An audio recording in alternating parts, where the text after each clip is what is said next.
ଆମ ମାନଙ୍କର ମନରେ ଥିବା ଆଶା ଆକାଂକ୍ଷା ଆମେ ବଡ଼ ମାତ୍ରାରେ ରଖିବାକୁ ହେଲେ ଆମେ ଯେପରି ପ୍ରତ୍ୟେକ ଦିନ ଆମ ଜୀବନ ଚର୍ଚ୍ଚା ସହିତ ସଂଗ୍ରାମ କରୁଛେ ତାର ସମ୍ପୂର୍ଣ୍ଣ ଭାବରେ କ'ଣ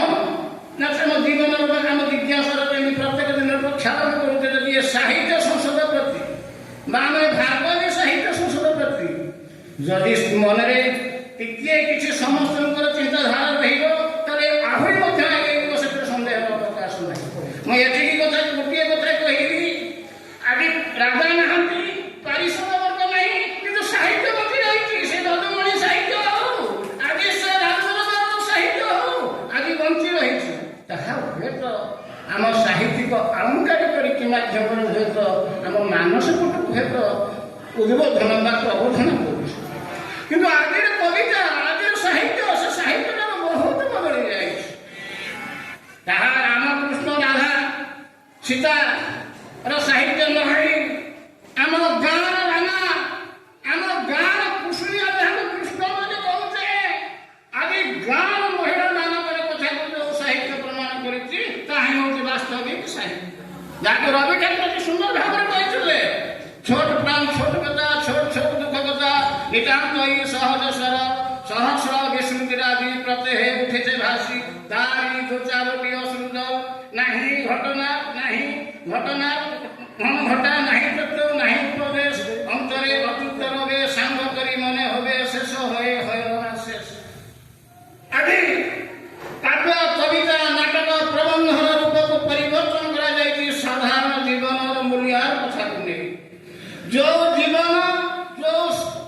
मूल्यहार कथा साहित्य जो साहित्य कहे से साहित्य हूँ वास्तविक जीवन धर्मी साहित्य,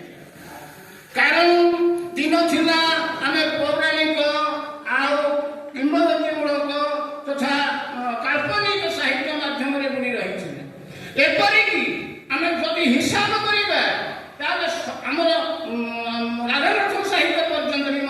प्रायतः आम यही साहित्य बुणी रही देवा देवी काल्पनिक साहित्य परवर्ती समय आम जेतबेले देखिलु जे पुराण साहित्य सहित आम एत निर्भर न रही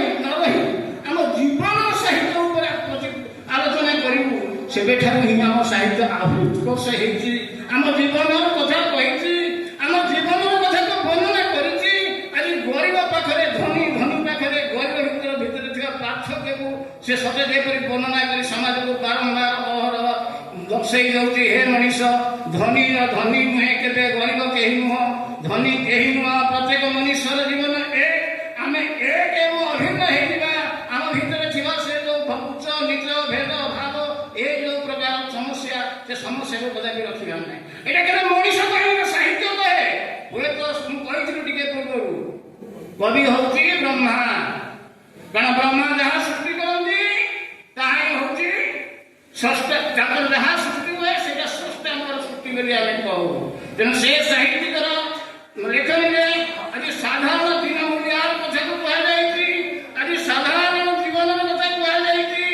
आज से कोटिपतिर जीवन नहीं आज गोटिकर जीवन कहू पछे से गोटिकर जीवन किपरि भाव भल भाव परिचालित हम ताही समाज चाहे तेरे साहित्य आलोचना करने तो बहुत समय दरकार आम ताप समय मुझा अधिक समय चाहे ना मुझे आउ टे कहबी भागवती साहित्य संसद 12 मसीह 25 मसीह रूपरेख भितर अनेक परिवर्तन घटी मुझे 4-5टी कविता भाग नहीं भितर गोटे घरोई कलेज गढ़ा और से रही सरकार अवदान प्राप्ति कर अनेक किसी परिश्रम करने को पड़ा भाई मान